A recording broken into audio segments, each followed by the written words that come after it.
अगर आप भी कमज़ोरी, थकान, खून की कमी, सिर दर्द, कमर दर्द से परेशान हैं, तो इन सब का सलूशन आज मैं लेके आई हूँ।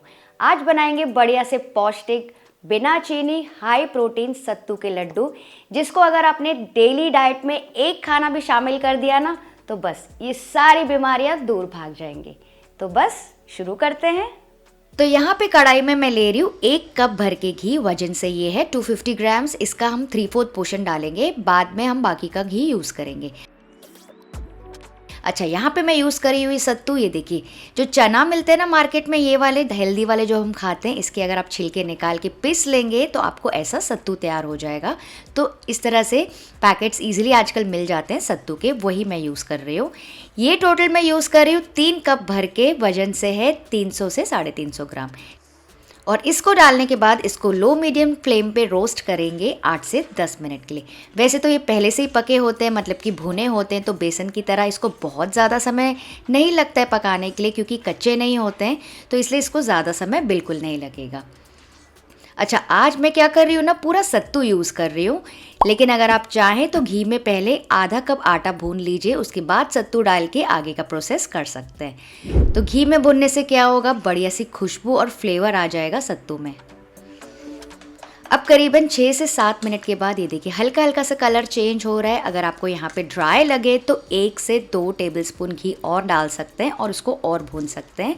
भूनने के बाद ना ये अपने आप ही घी रिलीज़ करेगा और घी छोड़ता चला जाएगा। तो अब आप देखिए 10 से 12 मिनट टोटल मैंने इसको भूना। टेक्सचर थोड़ा सा चेंज हो गया है, कलर भी हल्का सा बदल गया है, हल्की हल्की सी झाग आप देख सकते हैं। तो इस स्टेज में आप गैस का फ्लेम ऑफ कर दीजिए और इसको साइड में आप छोड़ सकते हैं। तब तक हम दूसरी तैयारी कर लेते हैं। पैन में मैं ले रही हूँ, उसी में से 1 टेबलस्पून घी डाल रही हूँ, 1/4 कप चॉप किया हुआ बादाम, 1/4 कप चॉप किया हुआ काजू, और इन दोनों को ना थोड़ा सा रोस्ट कर लेंगे। रोस्ट करने से क्या होता है आप सबको पता है, जो ड्राई फ्रूट्स हैं और भी ज़्यादा क्रंची और टेस्टी हो जाते हैं। तो ये दोनों फ्राई हो गए। अब मैं डाल रही हूँ थोड़े से चॉप किए हुए अखरोट और पिस्ता भी, इनको भी रोस्ट कर लेंगे बस 1 और मिनट के लिए। तो आप चाहें तो ड्राई फ्रूट्स को फुल रोस्ट कर सकते हैं, उसके बाद उसको मिक्सी में भी कोसली क्रश कर सकते हैं, लेकिन मुझे पर्सनली ना इस तरह से छोटे छोटे चॉप किए हुए ड्राई फ्रूट्स पसंद है, इसलिए मैं वैसे कर रही हूँ। और आप चाहें तो पूरा रोस्ट करके उसका पाउडर भी बना सकते हैं, जैसे आपको पसंद हो। तो ये हो गया है, ट्रांसफ़र करके रख देंगे प्लेट में।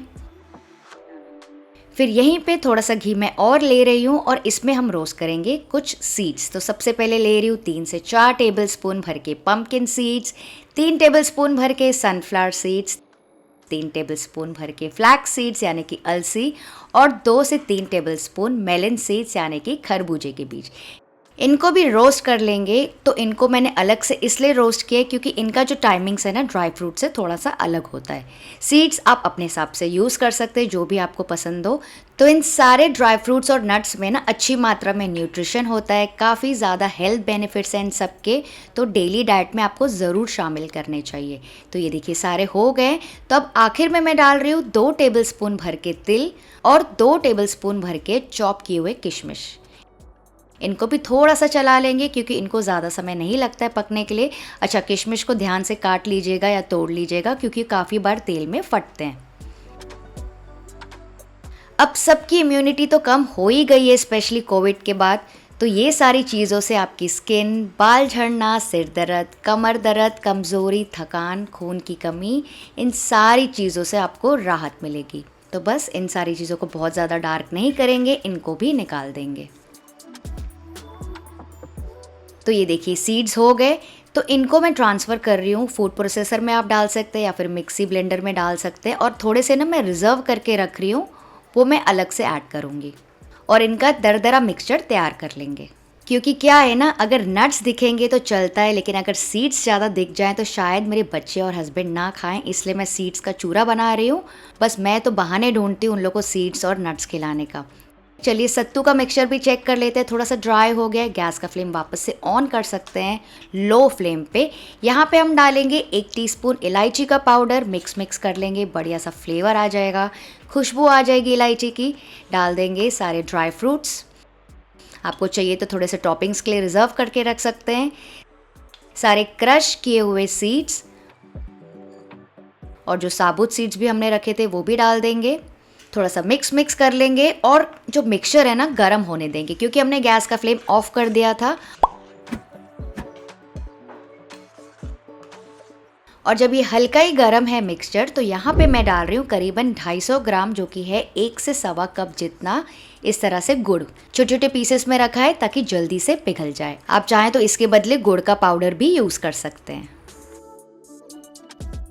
अब इसको भी मिक्स करके पकाएंगे करीबन 3 से 4 मिनट के लिए, जब तक कि गुड़ इसमें अच्छे से मेल्ट ना हो जाए। तो मैं नॉर्मली यही वाला प्रोसेस करती हूँ, सारी चीज़ें एक ही कढ़ाई में डाल देती हूँ, पर अगर आपको चाहिए तो गुड़ को अलग से आप पिघला सकते हैं थोड़े से पानी के साथ और इसमें छान सकते हैं, तो वैसे भी आपके लड्डू ईजिली तैयार हो जाएंगे। तो इसको थोड़ा सा और चला लीजिए। तो जब तक कि गुड़ पिघल रहा है, आप सब मुझे ये सजेस्ट करके बताइए कि इन सारी चीज़ों के अलावा आप और कौन सी हेल्दी चीज़ डालना चाहेंगे इस लड्डू में, और आप कौन कौन से तरीके से सत्तू को यूज़ करते हैं, ये भी मुझे पक्का से बताइएगा। तो ये देखिए मिक्सचर बढ़िया सा लग रहा है, गुड़ भी अच्छे से पिघल गया है। गैस का फ्लेम ऑफ कर देंगे। इसको चाहिए तो आप ट्रांसफ़र कर सकते हैं दूसरे बर्तन में, दूसरी प्लेट में, ताकि जल्दी से ठंडा हो जाए।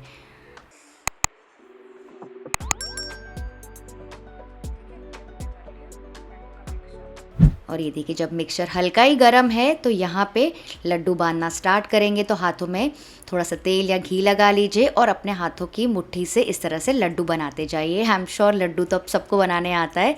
इस तरह से आप एक लड्डू बना सकते हैं। अगर आपको प्रैक्टिस है मेरी तरह तो 2 लड्डू भी तैयार कर सकते हैं।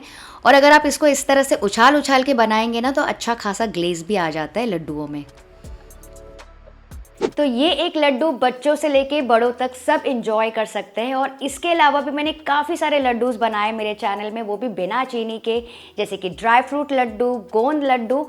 उन सारों के लिंक आपको नीचे डिस्क्रिप्शन बॉक्स में मिल जाएंगे। अच्छा, मान लीजिए अगर आप ये लड्डू बनाते हैं तो उसके बढ़िया से पिक्चर्स क्लिक करके आप मुझे इंस्टाग्राम में भी टैग कर सकते हैं। तो ये देखिए कितना प्यारा लग रहा है laddu, without any artificial colours, preservatives and sugar. इसको आप स्टोर करके भी रख सकते हैं।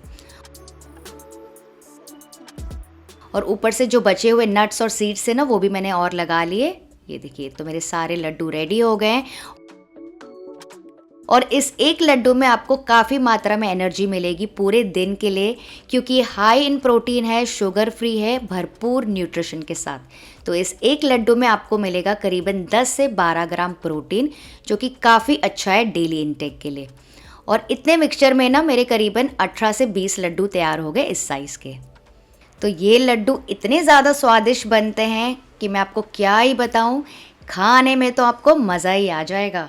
वीडियो अगर थोड़ा भी पसंद आया, मेरी कोशिश अच्छी लगी, तो लाइक, शेयर और सब्सक्राइब ज़रूर कर लेना। और बेल आइकन को भी प्लीज़ दबा देना, ताकि आपसे कोई भी नए वीडियो का नोटिफिकेशन मिस ना हो। और हाल ही में मैंने बनाई थी स्पेशली ठंडियों में खाई जाने वाली सिंधी खोराक। तो अगर आपने वीडियो नहीं देखा है तो प्लीज़ यहाँ पे क्लिक करके चेक कर लीजिएगा। चलिए आप सब अपना ख्याल रखिएगा। Bye bye.